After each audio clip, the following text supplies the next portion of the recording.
जळगावकडून मलकापूरकडे येत असताना राष्ट्रीय महामार्ग क्रमांक 53 वर धरणगाव नदीजवळ एका धावत्या ट्रकला अचानक भीषण आग लागल्याची घटना घडली।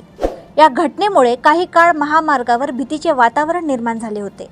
मिळालेल्या माहितीनुसार HR39 G8057 क्रमांकाचा ट्रक मलकापूरच्या दिशेने येत असताना अचानक पेट घेतला।